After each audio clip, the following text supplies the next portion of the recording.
কলকাতার বুকে ফের অগ্নিকাণ্ড। প্ল্যানেট সংলগ্ন যে মির্জা গালিব স্ট্রিট রয়েছে, সেই মির্জা গালিব স্ট্রিটের একটি গেস্ট হাউসে আগুন লাগে। শিখা ইন বলে হোটেলের নাম জানা হয়েছে। এই মুহূর্তে বিল্ডিং এর সামনে দাঁড়িয়ে রয়েছি, ক্যামেরা পার্সনকে বলবো দেখাতে।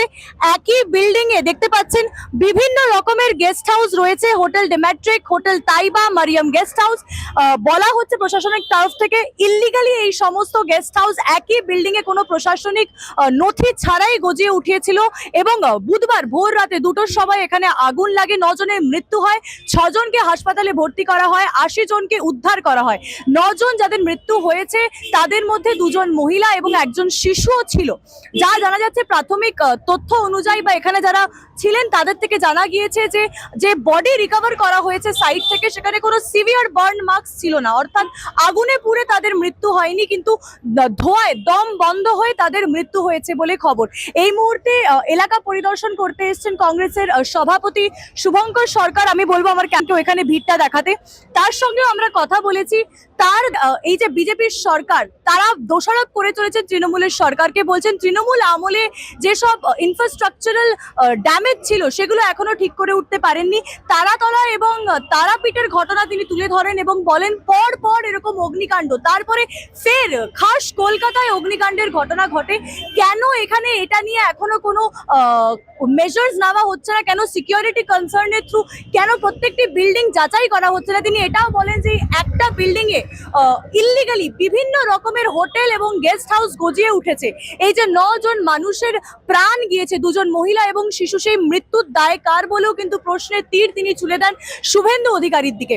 অন্যদিকে দেখা গেছে যে শুভেন্দু অধিকারী মুখ্যমন্ত্রী তিনি টুইট করেছেন, তিনি জানিয়েছেন যে এই পরপর আগুনের পিছনে নেপথ্যে রয়েছে তৃণমূলের সরকার। আজকেও যে মির্জা গালিব স্ট্রিটের হোটেলে অগ্নিকাণ্ড হয়েছে সেই কারণের মূল হচ্ছে তৃণমূল আমলে যেসব ইনফ্রাস্ট্রাকচার ছিল বা যেসব প্রবলেম ছিল সেগুলোর কারণেই এখানে আগুন লেগেছে বলে তিনি বলেছেন। তার সাথে তিনি এটাও বলেছেন 5 জনের স্পেশাল ইনভেস্টিগেশন টিম তিনি গঠন করবেন এবং এর যে যাচাই কেন কিসের কারণে আগুন লেগেছে সেটা নিয়ে তদন্ত করা হবে।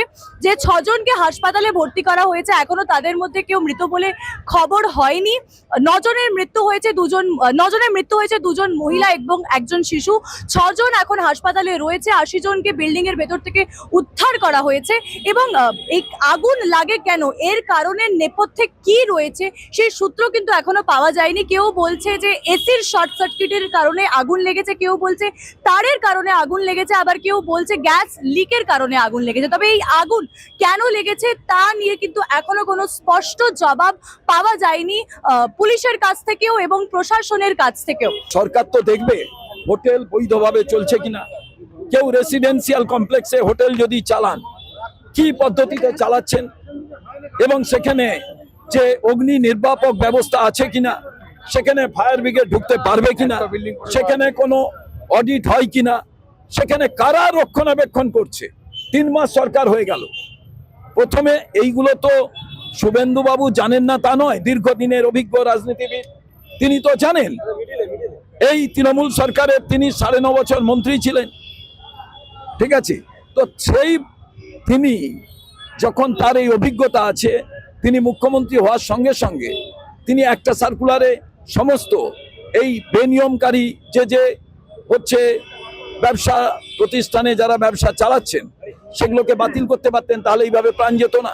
আমি বলছি না একদিনে তিনি করে ফেলতে পারবেন, কিন্তু তার তো এটা ভাবা উচিত ছিল যে এই রকম ঘটনা তো কলকাতায় প্রথম ঘটছে তা নয়। তারাতলার ঘটনা দেখে তার ভাবা উচিত ছিল যে আমাকে প্রিকশন নিতে হবে। আগুন লাগছে নাকি রাত 2টা বাজে, আমি শুনছি সকালে। আমার এক ভাই ফোন দা বলতেছে তুমি যে হোটেলে গেছো ওই হোটেলে তো ভালো কিছু না থাকে তোমার ছেলেরা বাঁচাই দিছে, এখানে তোমাদের বাঙালি অনেক ভাই বোন মারা গেছে। পরে এই শুনেই আমি আসলাম। কিন্তু অনেক, এটা আর কি বলবো বুঝছেন, যা বলো তো বলছি না বোন। আমার পরিচিত আমার এক ভাই ছিল সাভারে, উনি চলে গেছে, কিন্তু পরিচিত না, কিন্তু আমাদের তো বাঙালি ছিল, আমাদের দেশের মানুষ, আমাদের ভাই বোন, আমাদের একটা বাচ্চা, তাই না, সবই তো মারা গেছে। এখানে যারা প্রশাসন আছে, এখানে যারা সমিতি আছে, ওনাদের কাছে বিশেষভাবে অনুরোধ থাকবে আমাদের, এখানে যতগুলি হোটেল আছে প্রত্যেকটা হোটেল সব চেক করার জন্য, এসি, ফ্যান, হ্যাঁ, এইরকম সব চেক করে তারপর প্রত্যেকটা টুরিস্টকে রাখানো উচিত মনে করি। আয়ুষী মাইতির রিপোর্ট, কলকাতা টিভি।